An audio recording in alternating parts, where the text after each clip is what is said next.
Hello students, welcome back to my channel. हम competitive exam की तैयारी कर रहे थे और हमारा टॉपिक था चत्रमिति। और चत्रमिति के हमने पार्ट 1 टू पार्ट 7 तक कंप्लीट कर दिए थे। और आज का हमारा टॉपिक होगा चत्रमिति का पार्ट 8।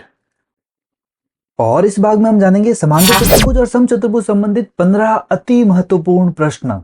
तो चलिए बिना टाइम वेस्ट किए शुरू करते हैं।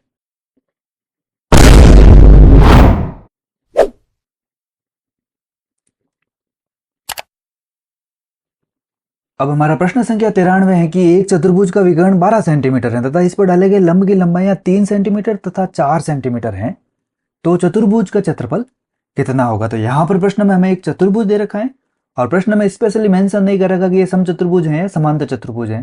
तो यहाँ पर हमें केवल एक चतुर्भुज मानना है और चतुर्भुज का जो विकर्ण दे रखा है वो दे रखा है 12 सेंटीमीटर। और साथ में इस विकर्ण पर डाले गए लंबों की लंबाइयां दे रखी है। तो पहली लंबाई दे रखी है 3 सेंटीमीटर और जो दूसरी लंबाई दे रखी है वो दे रखी है 4 सेंटीमीटर। ये दोनों ही लंब की लंबाई है। और यहाँ पर हमें चतुर्भुज का क्षेत्रफल फाइंड करना है। तो इस प्रकार चतुर्भुज का क्षेत्रफल फाइंड करने का एक बेसिक फॉर्मूला है जिसको हम पहले वाले वीडियोज में पढ़ चुके हैं। तो यहाँ पर फॉर्मूला हो जाएगा 1/2 इंटू विकर्ण पर डाले गए लंबों की लंबाइयों का योगफल। तो यहाँ पर लिखूंगा मैं 1/2 इंटू हमारे पास जो विकर्ण दे रखा है वो दे रखा है 12 सेंटीमीटर और जो विकर्ण की लंबाई दे रखी है वो दे रखी है 4 + 3। तो यहां पर हो जाएगा 1/2 इंटू 12 इंटू 4 + 3 हो जाएगा 7। 2 का भाग 12 में चला गया 6 बार और 6 को 7 से मल्टीप्लाई किया तो आंसर आ गए 42 वर्ग सेमी, जो कि हमारे पास ऑप्शन बी में है। तो ऑप्शन बी इस क्वेश्चन का सही आंसर हो जाएगा। तो जब भी चतुर्भुज का क्षेत्रफल फाइंड करना हो और हमारे पास विकर्ण दे रखा हो और विकर्ण पर डाले गए लंब की लंबाइयां दे रखी हो तो हम इस फॉर्मूले की सहायता से कर सकते हैं।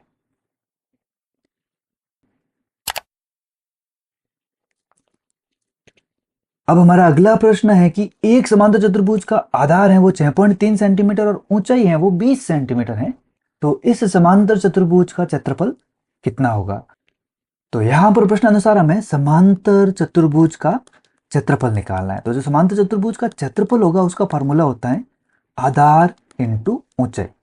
और हमारे पास प्रश्न में जो आधार दे रखा है वो दे रखा है 6.3 सेंटीमीटर और ऊंचाई दे रखी है 20 सेंटीमीटर। तो यहाँ पर पॉइंट हटेगा तो नीचे आ जाएगा 0 और यहाँ पर 0 से 0 कट गया। अब 63 को 2 से मल्टीप्लाई किया तो आंसर आ गए 126 वर्ग सेमी, जो कि हमारे पास ऑप्शन में ऑप्शन ए में दे रखे हैं। तो हमारा ऑप्शन ए इस क्वेश्चन का सही आंसर हो जाएगा। और यहां पर हमारा 95वां प्रश्न है कि एक समांतर चतुर्भुजाकार खेल के मैदान का क्षेत्रफल 5 आर है और इसकी ऊंचाई है वो 20 मीटर हो, तो इसका आधार कितना होगा। यहां पर प्रश्न में हमें एक समांतर चतुर्भुजाकार खेल का मैदान दे रखा है जिसका क्षेत्रफल हमें दे रखा है 5 आर। अब यहां पर हमें पता होना चाहिए कि जो 1 आर होता है वो 100 मीटर स्क्वायर के बराबर होता है। तो यहां पर जो 5 आर है वो बराबर हो जाएंगे 500 मीटर स्क्वायर के बराबर। और यहां पर हमें आधार निकालना और ऊंचाई दे रखी है, तो हमारे समांतर चतुर्भुज का जो क्षेत्रफल होता है वो हो जाएगा आधार इंटू ऊंचाई। अब यहां पर अगर हम वैल्यू रखें तो यहां पर जो क्षेत्रफल की वैल्यू है वो है 500 मीटर स्क्वायर और आधार की वैल्यू हमें फाइंड करनी है। तो आधार की जगह हम रखेंगे आधार इंटू ऊंचाई हमें प्रश्न में दे रखी है 20 मीटर, तो यहां पर 20 आ जाएगा। अब यहां पर 20 मल्टीप्लाई में है तो हम ट्रांसफर करेंगे तो 20 का डिवाइड हो जाएगा, तो हमारा आधार हो जाएगा वो हो जाएगा 500/20। यहां पर 1 0 से 1 0 कट गया और 2 का भाग 50 में गया 25 बार, तो 25 मीटर हमारा आंसर हो जाएगा, जो कि हमारे पास ऑप्शन डी में है। तो ये क्वेश्चन भी काफी आसान सा क्वेश्चन है। ये भी समांतर चतुर्भुज का जो क्षेत्रफल होता है उसके बेसिक फॉर्मूले पर आधारित है।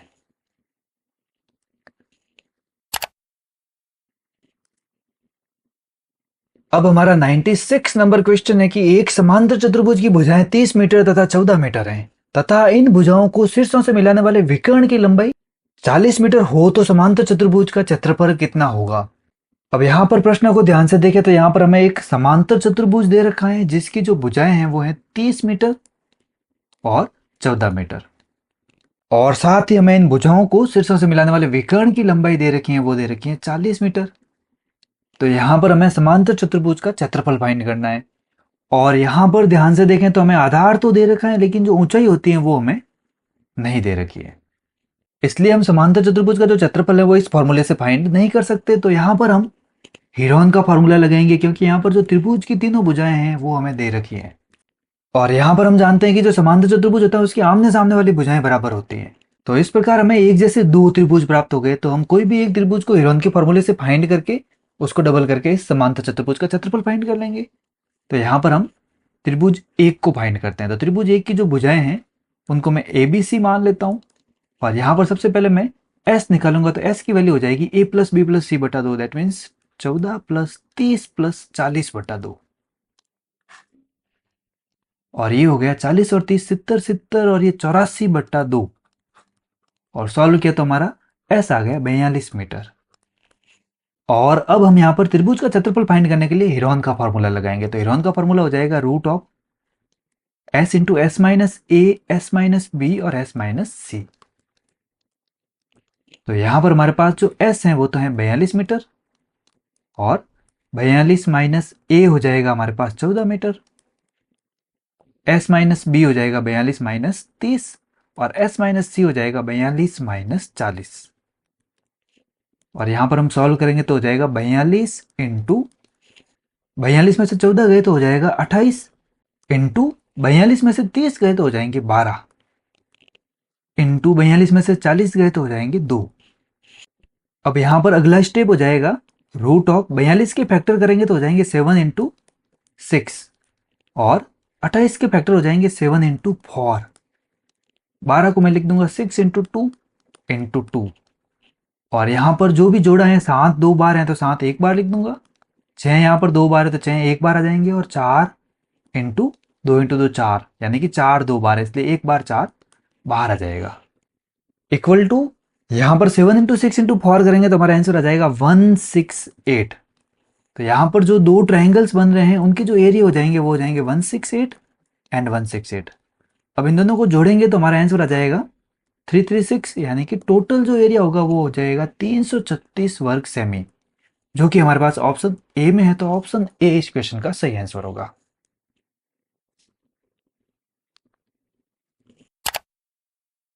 अब हमारी चतुर्मिति का अगला प्रश्न है कि एक समांतर चतुर्भुज की भुजा है वो 18 सेंटीमीटर है, और इस भुजा की विपरीत भुजा से दूरी 8 सेंटीमीटर हो तो समांतर चतुर्भुज का क्षेत्रफल कितना है। तो यहां पर इस प्रश्न में हमें एक समांतर चतुर्भुज दे रखा है, और इस समांतर चतुर्भुज की जो एक भुजा है वो 18 सेंटीमीटर है, और इस भुजा की विपरीत भुजा से जो दूरी है वो दे रखी है 8 सेंटीमीटर, जो हमारी ऊंचाई हो जाएगी, और 18 सेंटीमीटर हमारा आधार हो जाएगा। तो यहां पर समांतर चतुर्भुज का क्षेत्रफल हो जाएगा आधार इंटू ऊंचाई, और आधार हमें दे रखा है 18 सेंटीमीटर और ऊंचाई हमें दे रखी है 8 सेंटीमीटर। 18 को 8 से मल्टीप्लाई करेंगे तो हमारा आंसर आ जाएगा 144 वर्ग सेमी, जो कि हमारे पास ऑप्शन सी में है। तो ऑप्शन सी इस क्वेश्चन का सही आंसर हो जाएगा।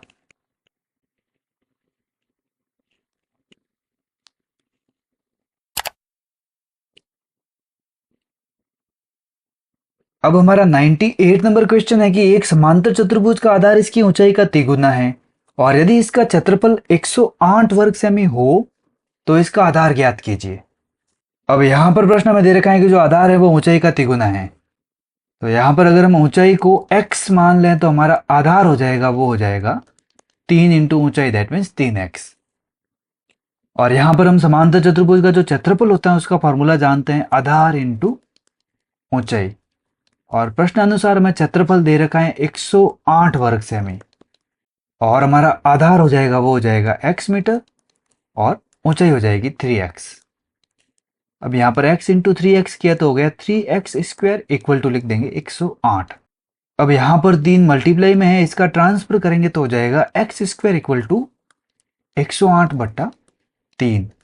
अब यहां पर 3 का भाग 108 में जाएगा 36 बार, और x स्क्वायर इक्वल टू 36 है तो x का मान हो जाएगा 6 सेंटीमीटर।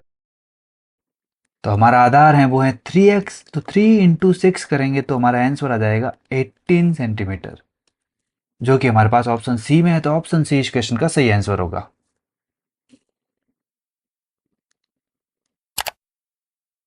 अब हमारा 99 नंबर क्वेश्चन है कि एक समचतुर्भुज के विकर्ण क्रमशः 10 सेंटीमीटर तथा 8 सेंटीमीटर हो तो समचतुर्भुज का क्षेत्रफल कितना होगा।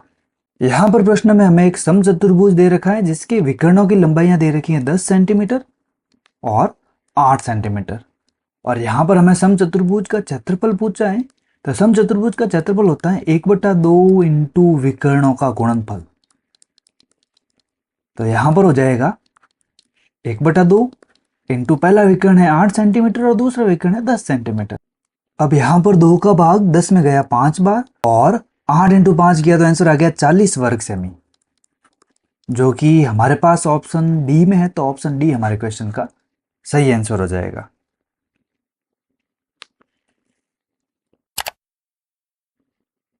अब लेते हैं 100वां प्रश्न। तो हमारा 100वां प्रश्न है कि एक समचतुर्भुज का क्षेत्रफल 144 वर्ग सेमी है और इसके एक विकर्ण की लंबाई 18 सेंटीमीटर है, तो दूसरे विकर्ण की लंबाई कितनी होगी। तो यहां पर समचतुर्भुज का क्षेत्रफल लिखूंगा मैं 1/2 इंटू फर्स्ट विकर्ण इंटू सेकेंड विकर्ण, दोनों विकर्णों का गुणनफल हो जाएगा। अब यहां पर क्षेत्रफल हमें दे रखा है 144 वर्ग सेमी, इक्वल टू हो जाएगा 1/2 इंटू हमारा पहला विकर्ण है वो है 18 सेंटीमीटर और जो सेकेंड विकर्ण है वो हमें फाइंड करना है। तो यहां पर 2 का भाग 18 में गया 9 बार और अगले स्टेप में हम 9 को ट्रांसफर कर देंगे, तो हमारा जो सेकेंड विकर्ण है वो हो जाएगा 144/9। और अब 9 का भाग दिया 144 में, तो 9 का भाग 14 में गया 1 बार, पीछे बचे 5 और 54 में 9 का भाग गया 6 बार। तो हमारा दूसरा विकर्ण हो जाएगा 16 सेंटीमीटर, जो कि हमारे पास ऑप्शन सी में है। तो ऑप्शन सी इस क्वेश्चन का सही आंसर हो जाएगा।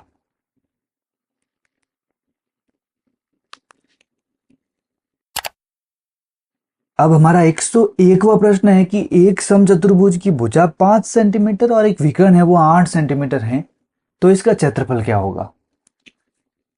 तो यहां पर प्रश्न में हमें एक समचतुर्भुज दे रखा है और समचतुर्भुज की जो एक भुजा दी है वो दे रखी है हमें 5 सेंटीमीटर और इसका एक विकर्ण दे रखा है हमें 8 सेंटीमीटर। तो हम जानते हैं कि समचतुर्भुज की तो सभी भुजाएं बराबर होती हैं, तो यहां पर भी 5 हो जाएगा और ऊपर भी 5 हो जाएगा।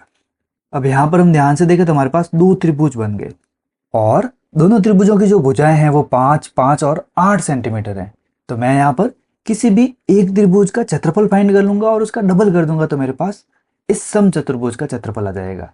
तो मेरे पास जो फर्स्ट चतुर्भुज है उसका एरिया निकालता हूं मैं, और यहाँ पर क्षेत्रफल फाइंड करने के लिए हम हेरोन के फॉर्मूले का यूज करेंगे। तो हेरोन के फॉर्मूले से हमारे पास एस हो जाएगा, वो हो जाएगा 5 + 5 + 8/2।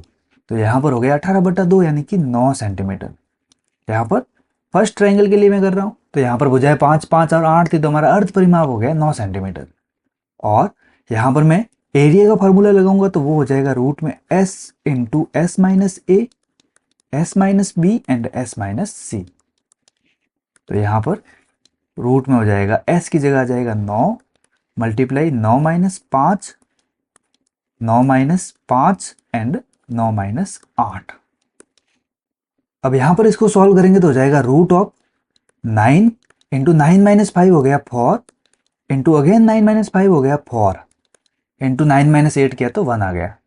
अब यहां पर रूट लेंगे तो हमारा आंसर आ जाएगा 9 का रूट होता है 3 इंटू 4 का रूट हो गया 4, यानी कि 4 इंटू 3 किया तो हमारा आंसर आ गया 12 वर्ग सेमी। तो हमारा जो फर्स्ट ट्रायंगल है उसका जो एरिया आया वो आ गया 12 वर्ग सेमी, और हमारा जो सेकंड ट्रायंगल है उसकी भुजाएं भी 5, 5 और 8 सेंटीमीटर है। तो इसी तरीके से इसको सॉल्व करेंगे तो यहाँ पर भी आंसर आ जाएंगे 12 वर्ग सेमी। तो हमारा फाइनल आंसर हो जाएगा 12 + 12, दैट मीन्स 24 वर्ग सेमी, जो कि हमारे पास ऑप्शन बी में है। तो ऑप्शन बी इस क्वेश्चन का सही आंसर होगा। तो यहाँ पर ध्यान रखने वाली बात यह है कि जब भी चतुर्भुज को 2 त्रिभुजों में बांटें और दोनों त्रिभुजों की भुजाएं हमें फाइंड हो, तो यहाँ पर हम हेरोन के फॉर्मूले से इस क्वेश्चन को सॉल्व कर सकते हैं। अब लेते हैं नेक्स्ट क्वेश्चन। अब हमारा 102वां प्रश्न है कि एक समचतुर्भुज के एक विकर्ण की लंबाई दूसरे विकर्ण की लंबाई का 80% है और इस चतुर्भुज का क्षेत्रफल बड़े विकर्ण के वर्ग का कितने गुना होगा। तो यहां पर प्रश्न में हमें एक समचतुर्भुज दे रखा है जिसमें 2 विकर्ण दे रखा है। हमें कह रहा है कि जो पहला विकर्ण है वो दूसरे विकर्ण की लंबाई का 80% है। तो हम मान लेते हैं कि जो दूसरा विकर्ण है वो x है। तो हमने मान लिया कि सेकेंड विकर्ण हमारे पास x है, तो हमारा पहला विकर्ण हो जाएगा x का 80%। तो इसको सॉल्व करेंगे तो हमारे पास आ जाएगा 0 से 0 कट गया और 2 का भाग 8 में गया 4 बार और 10 में गया 5 बार। तो ये बन गया 4x/5 और आगे लिखा हुआ है कि इस चतुर्भुज का क्षेत्रफल बड़े विकर्ण के वर्ग का कितना गुना होगा।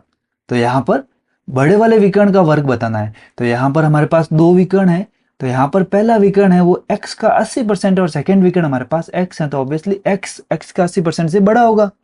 तो अब हम एक वर्ग बनाएंगे जिसकी भुजा है वो बड़े विकर्ण के बराबर है, दैट मीन्स x के बराबर है। और कितने गुना होगा क्षेत्रफल, तो x भुजा वाले वर्ग का क्षेत्रफल तो हो जाएगा x स्क्वायर, और इस जो समचतुर्भुज का क्षेत्रफल है वो हो जाएगा हमारे पास 1/2 इंटू विकर्णों का गुणनफल। और पहला विकर्ण हमारे पास है 4x/5 और सेकेंड विकर्ण हमारे पास है x। तो यहाँ पर 2 का भाग 4 में गया 2 बार, तो यहाँ पर आंसर आ जाएंगे 2/5 एक्स स्क्वायर। और यहाँ पर एक्स स्क्वायर है वो हमारे पास बड़े विकर्ण के वर्ग का क्षेत्रफल है, तो इसको मैं लिख सकता हूँ 2/5 इंटू ए ऑफ वर्ग। तो यहाँ पर पूछा भी यही है कितने गुना होगा, तो यहाँ आंसर हो जाएगा 2/5 गुना हो जाएगा। तो यहाँ पर ऑप्शन बी सही आंसर हो जाएगा। तो इस तरीके से इस क्वेश्चन को सॉल्व करना है। काफी इंपॉर्टेंट क्वेश्चन है और कंपटीशन एग्जाम में आने लायक क्वेश्चन है। अब लेते हैं नेक्स्ट क्वेश्चन। अब हमारा 103वां प्रश्न है कि एक समचतुर्भुज का परिमाप 52 मीटर है और इसका जो छोटा विकर्ण है वो 10 मीटर है, तो बड़े विकर्ण की लंबाई कितनी होगी। तो यहां पर हमें एक समचतुर्भुज दे रखा है और हम जानते हैं कि समचतुर्भुज का परिमाप और वर्ग का परिमाप 4a होता है, जो हमें दे रखा है 52 मीटर। तो यहां पर 4 को ट्रांसफर करेंगे तो हमारे पास आ जाएगी a की वैल्यू 52/4 और 52 में 4 का भाग गया 13 बार, तो 13 मीटर हमारी भुजा आ गई। अब आगे प्रश्न में देखें तो लिखा हुआ है कि छोटा विकर्ण है वो 10 मीटर है। तो यहाँ पर छोटे विकर्ण की लंबाई हम मान लेते हैं 10 मीटर और जो बड़ा विकर्ण है उसकी लंबाई हमें फाइंड करनी है। तो यहाँ पर हम जानते हैं कि समचतुर्भुज के विकर्ण होते हैं वो परस्पर लंब समद्विभाजित होते हैं। तो यहाँ पर मैं लिख सकता हूँ कि ये 10 मीटर हो जाएगा 5 मीटर 5 मीटर। अब यहाँ पर हम जानते हैं लंब भी है तो 90 डिग्री का एंगल है। अब 90 डिग्री का एंगल बनते ही एक समकोण त्रिभुज हो गया और समकोण त्रिभुज में हम पाइथागोरस ट्रिपलेट की हेल्प से हम तीसरी भुजा फाइंड कर सकते हैं। तो यहाँ पर हमारे पास दो भुजाएं दे रखी हैं 13 5। तो हम जानते हैं कि 13 5 और 12 का ग्रुप होता है। यहाँ पर बड़ी भुजा हमेशा ही विकर्ण होनी चाहिए, तो बड़ी भुजा 13 विकर्ण है, तो 13 5 और तीसरी भुजा हमारे पास हो जाएगी 12 सेंटीमीटर। और वापस समद्विभाजित करते हैं तो यहाँ वाला 12 हुआ तो ऊपर वाला भाग भी 12 होगा, दैट मीन्स टोटल विकर्ण की लंबाई हो जाएगी 24 मीटर। तो यहाँ पर हम डायरेक्ट डायग्राम की हेल्प से इसका आंसर फाइंड कर सकते हैं। यहाँ पर ऑप्शन बी इस क्वेश्चन का आंसर होगा। तो काफी इजी और कंपटीशन एग्जाम की दृष्टि से काफी इंपॉर्टेंट क्वेश्चन है ये।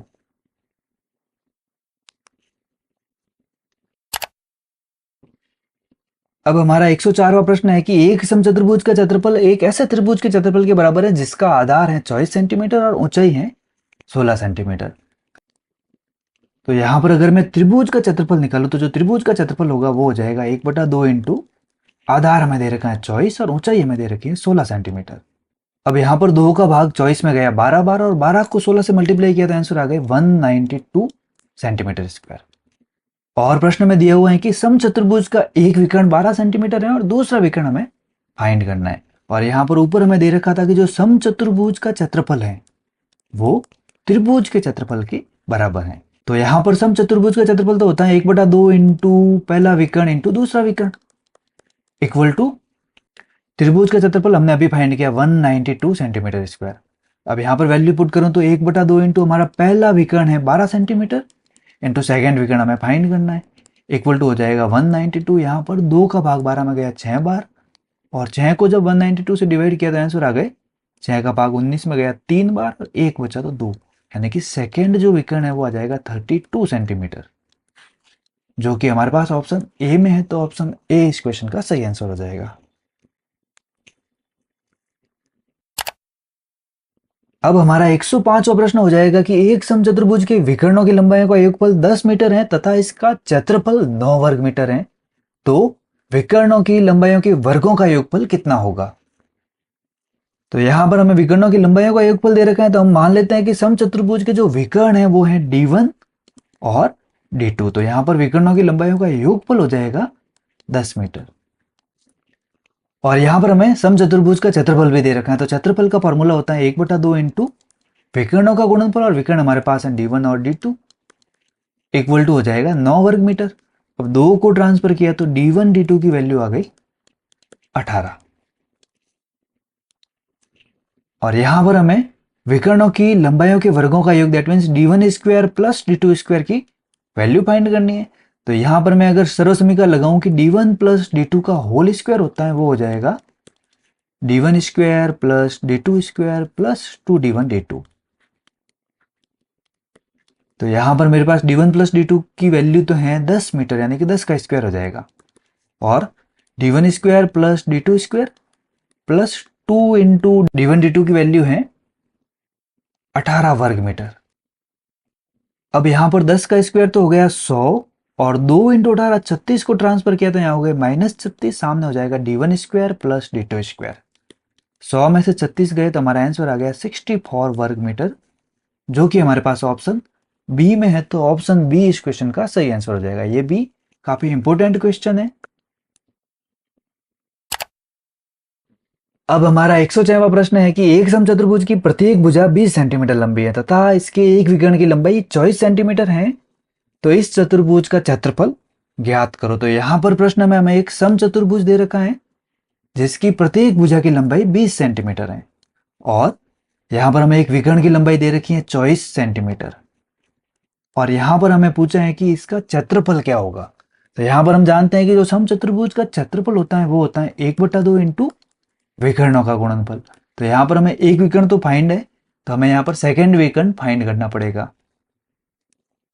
तो यहां पर हम जानते हैं कि विकर्ण परस्पर लंब समद्विभाजित होते हैं, तो इस विकर्ण की लंबाई 24 सेंटीमीटर है, तो ये हो जाएगा 12-12।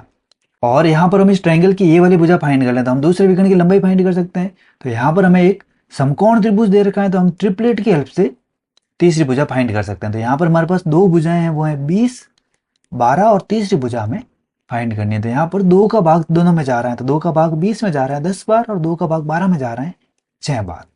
अब हम यहाँ पर जानते हैं कि 10, 6 और 8 का ट्रिपलेट जोड़ा बनता है, यानी कि पाइथागोरस ट्रिपलेट की हेल्प से हम देखें तो यहाँ पर 2 का भाग देने से 10, 6 और 8 का जोड़ा बन गया। तो वापस 2 से गुणा करेंगे तो ये भुजा आ जाएगी हमारे पास 16 सेंटीमीटर। तो यहाँ पर इस भुजा की लंबाई 16 सेंटीमीटर है, तो पूरे विकर्ण की लंबाई हो जाएगी 16 + 16 यानी कि 32 सेंटीमीटर। अब यहां पर अगर वैल्यू पुट करेंगे तो 1/2 इंटू d1 की वैल्यू 24 सेंटीमीटर और d2 की वैल्यू हो जाएगी 32 सेंटीमीटर। 2 का भाग 24 में जाएगा 12 बार, और 12 इंटू 32 करेंगे तो हमारे पास आंसर आ जाएगा 384 वर्ग मीटर यानी कि मीटर स्क्वायर, जो कि हमारे पास ऑप्शन सी में है। तो ऑप्शन सी इस क्वेश्चन का सही आंसर होगा।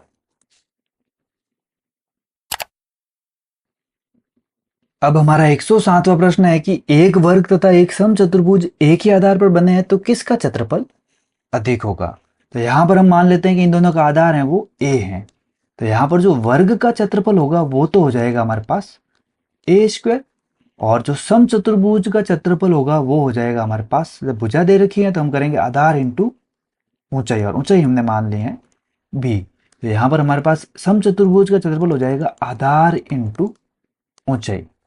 अब यहां पर हमारे पास आधार a है, तो यहां पर जो ऊंचाई है वो कभी भी a से ज्यादा नहीं हो सकती, यानी कि b हमेशा लेस देन a होगा। तो यहां पर मैं अगर लिखूं तो a इंटू बी है वो हमेशा ही लेस देन a इंटू ए होगा।